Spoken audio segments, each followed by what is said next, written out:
সকালবেলা ঘুম থেকে উঠে দেখি একই অবস্থা। আমার মতন ভাগ্য কি কারোর আছে? ঘুম থেকে উঠে দেখি বরমশাই এভাবে দেখো আমাদের মানে ঘর বা দোকানের সামনে এভাবে ঝাঁট দিয়ে পরিষ্কার করছে। এটা দেখে তো মন একদম ভরে যাচ্ছে খুশিতে। তো তোমাদের স্বামীরা কেউ কি এরকম সকালবেলা ঘুম থেকে উঠে এভাবে ঝাঁট দিয়ে উঠোন পরিষ্কার করে? তো এটা একদমই না, এটা দোকান বলে তার জন্য আমার বরমশাই ঝাঁট দিয়ে দিচ্ছে পরিষ্কার করে। ঘুম থেকে উঠে গিয়েছিলাম আমি হাঁটতে, তো ও দোকান খুলেছে, দোকান খোলার পরেই এভাবে মানে ঝাঁট দিয়ে তারপর জল ছড়া দিতে হয়, তারপর ঠাকুরকে ধূপ দিতে হয়, খেতে দিতে হয়। এটাই। চলো তোমাদের সাথে আমার পরিচয়টা দিয়ে দিই। তো শুভ সকাল আমার প্রিয় বন্ধুরা, তোমরা সবাই কেমন আছো? আশা করছি তোমরা সবাই খুব ভালো আছো, আমিও ভালো আছি। তো তোমাদেরকে সকলকে জানাই পূজার ব্লগ চ্যানেলে অনেক অনেক স্বাগত, অনেক অনেক ভালোবাসা। তো ঘুম থেকে উঠে চলে গিয়েছিলাম, একটু হাঁটাহাঁটি করে এলাম প্রায় 1 ঘন্টা। তারপর বাড়ি এসে তো দেখো এখানে ঘরের মধ্যে তো ফুচকা ভাজা হবে, তো এর জন্য না মানে ঘরের ভেতর যে মশুরিটা টাঙানো আছে সেটা আমি আগে খুলে দিচ্ছি। কিন্তু এখন আমার রাজস্বী সোনা ঘুম থেকে ওঠেনি। তো যেহেতু এখানে অল্পই জায়গা, একদম শর্ট, তো মেঝেতে বিছানা করে শুতে হয়, বিছানাটা না তুলে দিলে হয় না। কিন্তু আমার মেয়ে ওঠে ঘুম থেকে দেরি করে, তো মাদুরটা একটু গুড়িয়ে দেব আর মশুরিটা আমি গুড়িয়ে দিলাম, তো ও তাও ঘুমায়। তো দেখো এক এক করে সমস্ত জিনিসপত্রগুলো আমি গুছিয়ে নিচ্ছি। তারপর দেখো যে মানে কালকে রাতে যে খাওয়া দাওয়া হয়েছিল সেই বাসনগুলো ছিল সেগুলো বের করে ধুয়ে নিচ্ছি। তো প্রথমে আগে না পুকুরের জল দিয়ে বাসনগুলো ধুয়েছিলাম, তারপর জানো তো কলের জল দিয়ে ধোবো। তো এর জন্য পুকুরের জলটা আগে আমি বালতির মধ্যে ঢেলে দিলাম আর দিয়ে দেখো তারপরে এই ড্রামে করে না আমি কল থেকে জল এনে রেখে দিই। ড্রামে করে জল রাখলে একদিকে আমার সুবিধা হয়, তো মানে কোনো কিছু ঢাকা দিতে প্রয়োজন পড়ে না, যেখানে খুশি বসিয়ে রেখে দিলে কোনো কিছু মানে মুখ দেওয়ার ভয় থাকে না। তো বেশ ভালোই হয়েছে জানো তো, 3টে ড্রাম ব্যবহার করছি। আর আকাশের ওয়েদারটা দেখতে পাচ্ছ, সকাল 7টা থেকে এতটা পরিমাণ রোদ, জানি না বেলার দিকে কতটা পরিমাণ রোদ উঠবে। আর তাছাড়া আমাদের এই ঘরটা একদম মানে ফাঁকা জায়গায় রয়েছে, এখানে প্রচুর রোদের চাপ জানো তো। দুপুরবেলা একদম ঘরের মধ্যে বসাই যায় না, প্রচণ্ড গরম। তো দেখো এদিকে তোমাদের সাথে গল্প করতে করতে আমার বাসনগুলো মাজা কমপ্লিট হয়ে গিয়ে ধুয়ে নেওয়াও হয়ে গিয়েছে। এখন আমি বাসনগুলো নিয়ে না গামলার মধ্যে আমি উবুড় করে রেখে দেবো। তো যেহেতু আজকে একটু কম বাসন পড়েছিল, তো সেই বাসনগুলো একটু মাজতে তাড়াতাড়ি হয়ে গেল। তো এক এক করে সমস্ত বাসনগুলো আমি এভাবে উবুড় দিয়ে রেখে দেব। আর এদিকে দেখো আমাদের সব ফুচকাবেলার লোকগুলো চলে এসছে, কত বড় বড়। তো ওরা বসে রয়েছে, যতক্ষণ না আমি লেচিটা কেটে দেবো তো ওরা বেলতে পারবে না। তো কদিন একটু বেশি বেশি ফুচকা ভাজা হবে, যেহেতু আমাদের কিছুদিন পর ফুচকার অর্ডার রয়েছে, তো এর জন্য একটু বেশি বেশি ফুচকা ভাজা হবে। আর আমি দেখো লেচিটা কেটে দিচ্ছি, আর এই দিকে দেখো আমাদের তেলও বসানো হয়ে গিয়েছে। এখন বাজে 8টা।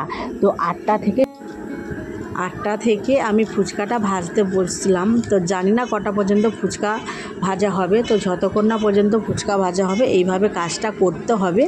তো দেখো ফুচকা ভাজা কমপ্লিট করলাম, আর কিছুক্ষণ মানে হয়েছে উঠেছি, উঠে পরিষ্কার করে নিয়ে তো চা বসিয়েছি। এই চাটা জানো তো মানে কাল রাতে দুধ ছিল, তো সেই দুধটা ছিল সেই, তো যেহেতু আজকের রাজশ্রী স্কুলে যাবে, তো তার জন্য একটু তাড়াতাড়ি মানে খাবারটা বানাতে হবে।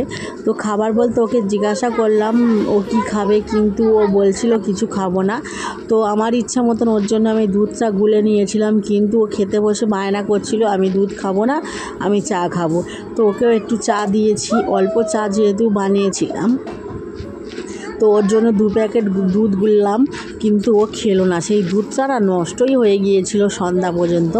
তো দেখো একটা নোনতা বিস্কুট দিয়েছিলাম ওকে খাওয়ার জন্য, কিন্তু দেখো ও খাবে না নোনতা বিস্কুটটা। তো পরে খেয়েছিল ওই চকলেট বিস্কুট দিয়ে, মানে দুধটা খেয়েছিল, খেয়ে ও স্কুলে চলে যাবে।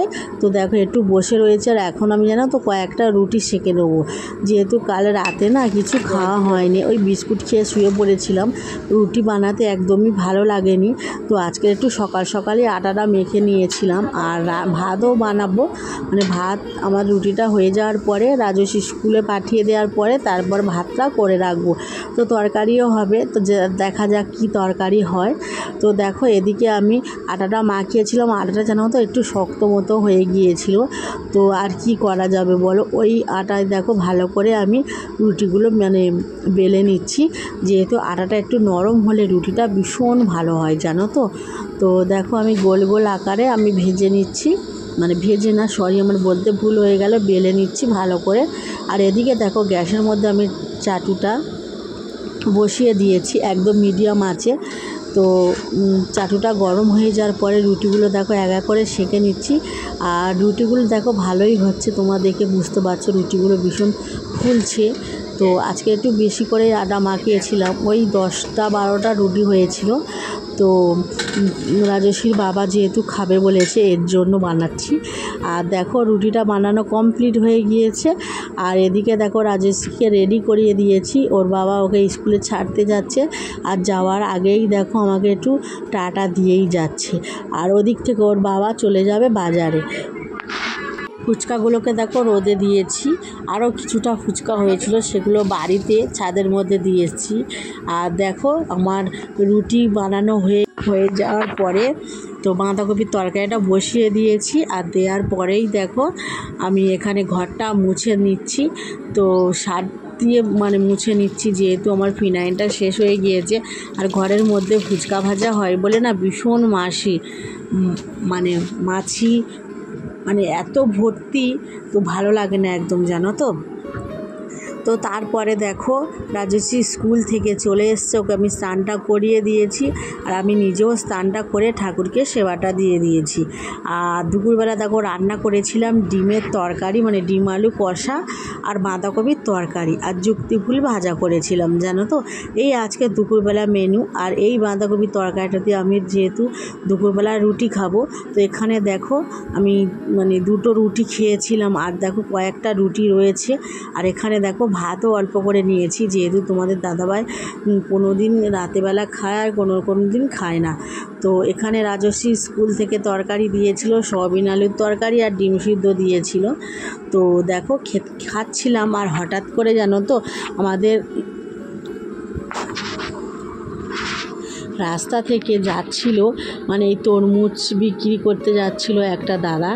তো ওনার কাছ থেকে নিয়ে নিলাম, এটা 1 কিলো ওজন হয়েছিল তরমুজটা। তো খুব একটা খারাপ ছিল না জানো তো, তরমুজটা মোটামুটি ছিল। তো দেখো আর এটাকে দেখো কেটে নিচ্ছি ছোট ছোট করে, কারণ আমরা 4 জনে মিলে খাবো। তো দেখো এদিকে আমি তরমুজটা ছোটো ছোটো করে পিস করে কাটছি। আর একদম তরমুজটা যখন কাটছি না ভীষণ টাটকা লাগছিল জানো তো। তো যে কোনো জিনিস কাটতে গেলে মুঠিতে বোঝা যায়।